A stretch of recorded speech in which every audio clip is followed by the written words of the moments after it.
Hey, salut tout le monde! Donc, bienvenue sur cette vidéo. Et dans cette vidéo, je vais un peu vous parler des différents dangers que vous pouvez rencontrer sur Internet. Alors, bien évidemment, ce ne sera pas une liste exhaustive, mais je parlerai un petit peu de tout ce qu'il faut éviter sur Internet, tout simplement. Donc, je vais plus précisément parler ici de phishing. Alors, qu'est-ce que c'est que le phishing? Alors, P-H-I-S-H-I-N-G, pas comme le poisson. Mais il y a une très grosse ressemblance avec le poisson finalement, parce que l'objectif, c'est de prendre les gens pour des idiots, tout simplement. En fait, le phishing, ce n'est pas une méthode d'exploitation d'une faille informatique, mais c'est une méthode qui est souvent reliée à l'informatique, mais qui est responsable de l'exploitation d'une faille, non pas informatique, mais humaine.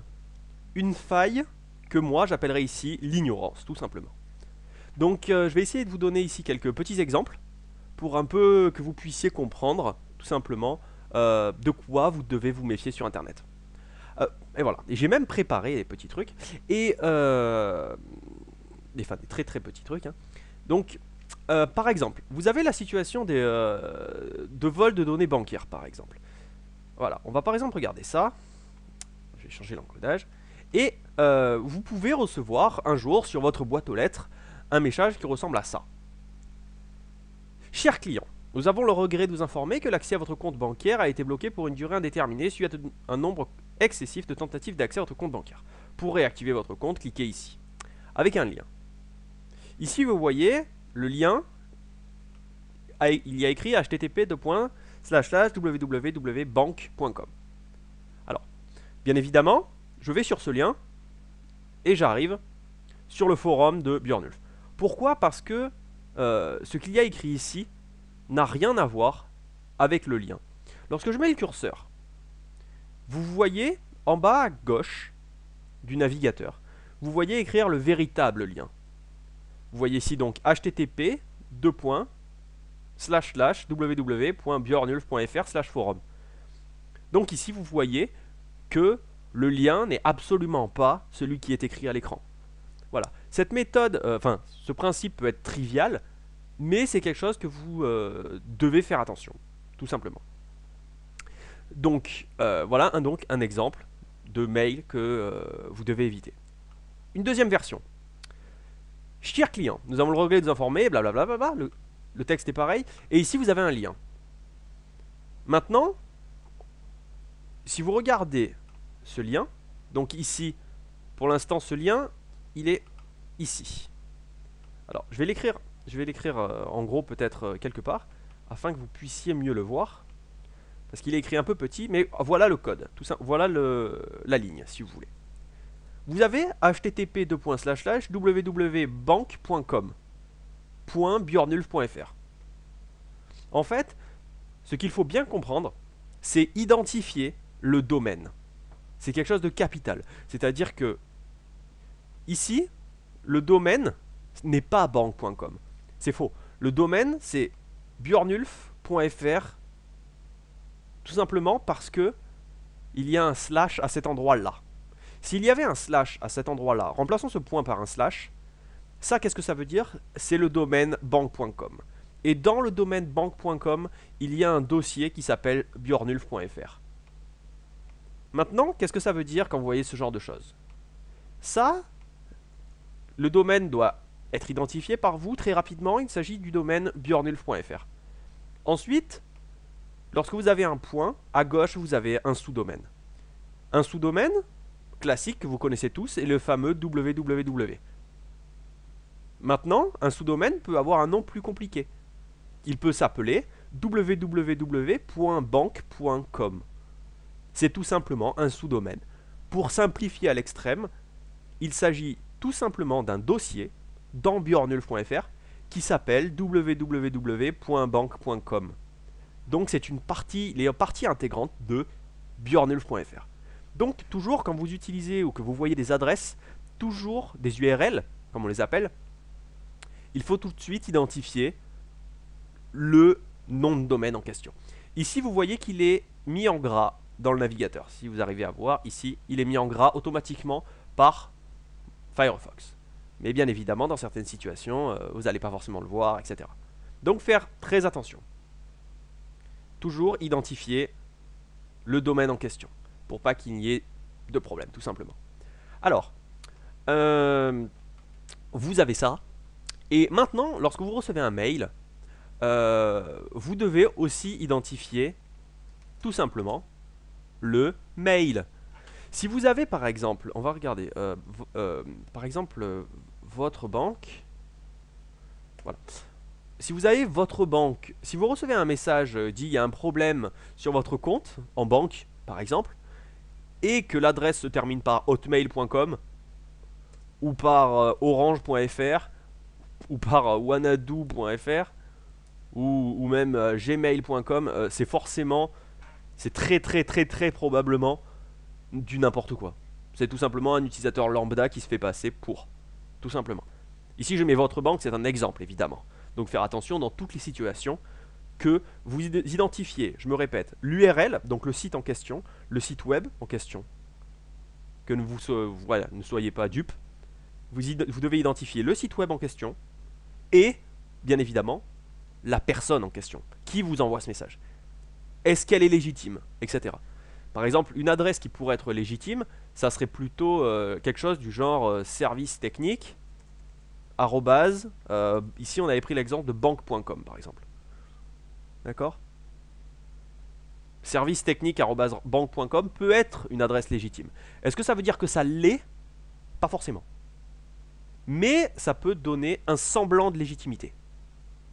Même si bien évidemment, si le système ne répond pas à une URL propre qui correspond également à banque.com, vous avez toujours des doutes sur l'URL. Donc il faut qu'en gros, que pour authentifier de manière quasi universelle, disons, un élément, il faut que les deux conditions soient respectées.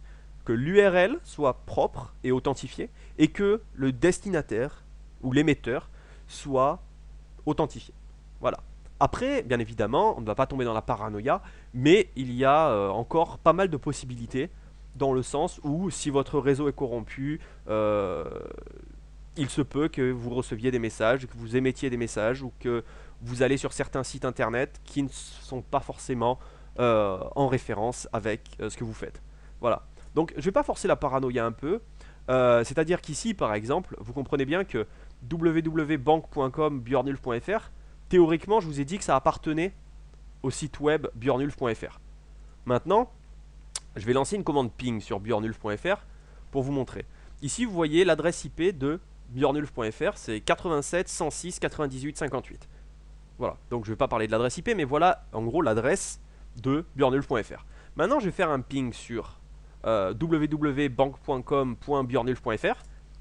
Et ici, vous voyez l'adresse de bank.com.bjornulf.fr et 127 001. En fait, c'est tout simplement parce que j'ai corrompu volontairement mon réseau pour que cette adresse m'amène sur mon serveur web. Ce que ça veut dire, ça, 127 001, bon pour ceux qui connaissent déjà, bravo, mais sinon ça veut dire tout simplement renvoi sur la machine en question, c'est-à-dire la même machine où vous êtes en ce moment. Voilà. C'est une adresse particulière, réservée, qui ne peut pas être utilisée ailleurs, qui est donc réservée pour la machine en question, qu'on appelle aussi localhost. Bref, tout ça pour dire, on va pas pousser la paranoïa à ce point-là, mais voilà déjà les deux choses que vous devez authentifier. Bien évidemment, ça ne sera pas sûr à 100%, mais vous aurez une certitude. Dans la plupart des cas, vous pouvez avoir une certaine certitude. Bref, je ne vais pas épiloguer là-dessus, je vais essayer de passer à la suite. Donc. Et en gros, là, puisque je vous ai parlé un peu de toutes les manipulations qu'on peut faire au niveau de la personne, c'est-à-dire utiliser, disons, certaines personnes vont vouloir utiliser l'ignorance de certaines, c'est pour ça que moi je vous mets en garde, pour arriver à leur fin. Ça peut être tout simplement prendre les gens pour des idiots, c'est-à-dire les rediriger sur sur leur fameux site de banque, et ensuite, bien évidemment, la personne pourrait faire une copie conforme du site de votre banque, c'est-à-dire que vous ne verriez pas visuellement la différence. Il faudrait identifier l'URL pour détecter qu'il s'agit de n'importe quoi, tout simplement. Voilà. Et voilà. Donc, vous avez ça, mais vous avez aussi maintenant, on va un peu parler des failles qui pourraient être liées à l'informatique, mais qui utilisent quand même l'ignorance des utilisateurs. Je vais prendre par exemple ici, je vais vous parler de Trojan. Alors, qu'est-ce que c'est qu'un Trojan? On va simplifier au maximum hein, dans cette vidéo. C'est tout simplement un programme qui est capable de donner le contrôle de votre ordinateur à quelqu'un d'autre. C'est-à-dire qu'il y a une personne très malicieuse qui fait un programme, il l'envoie à une personne X, il suffit que cette personne double-clique, par exemple sur Windows, puisque c'est Windows, les Trojans sont assez répandus. Prenons l'exemple de Windows. Lorsque vous êtes sur Windows et que vous lancez un fichier exécutable sur Windows peut faire tout et n'importe quoi. Il peut donner, par exemple, ça peut être un Trojan, ou il peut y avoir un Trojan intégré à cet exécutable, qui permet, donc je le redis, de donner le contrôle total de votre machine à une autre personne, par l'intermédiaire d'un réseau, principalement par le réseau Internet, tout simplement. Alors, voilà. Sur Windows, le simple lancement d'un exécutable peut infecter votre machine avec un Trojan. Donc, faites bien attention à ce que vous faites et ne lancez un exécutable que si, ou un script, que si vous êtes en totale confiance à propos de sa provenance. Voilà.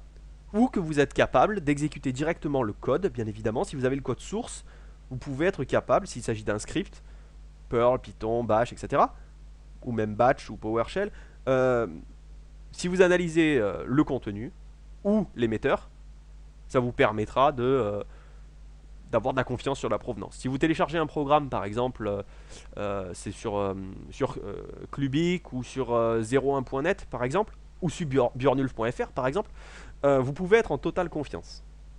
Voilà. Ensuite, si vous téléchargez, par exemple, un exécutable Windows que vous avez téléchargé sur un réseau peer-to-peer, est très probablement un programme malveillant, qui peut contenir un trojan, ou plus rarement aujourd'hui, un virus ou un autre malware. Bien sûr, ce qui est important, c'est que ça ne veut pas forcément dire que le programme que vous avez est inutile. Par exemple, prenons un crack pour un jeu vidéo. Il peut en même temps vous permettre de jouer à ce jeu et en même temps installer un trojan sur votre machine. L'un n'empêche pas l'autre. Vous avez des trojans qui ne servent à rien, juste à infecter votre machine, qui ne vous serviront à rien d'autre.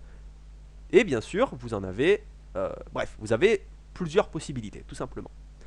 Alors, donc, voilà un petit peu une petite introduction des dangers que vous devez analyser sur Internet. Bien évidemment, cette liste n'est pas exhaustive.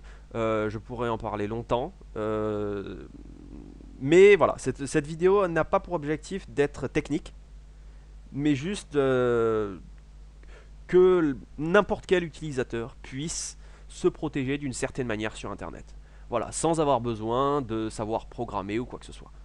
Voilà.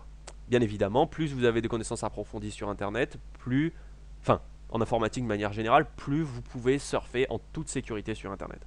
Mais il faut pas, voilà, comme je dis, il ne faut pas être paranoïaque, mais il faut toujours être prudent, tout simplement.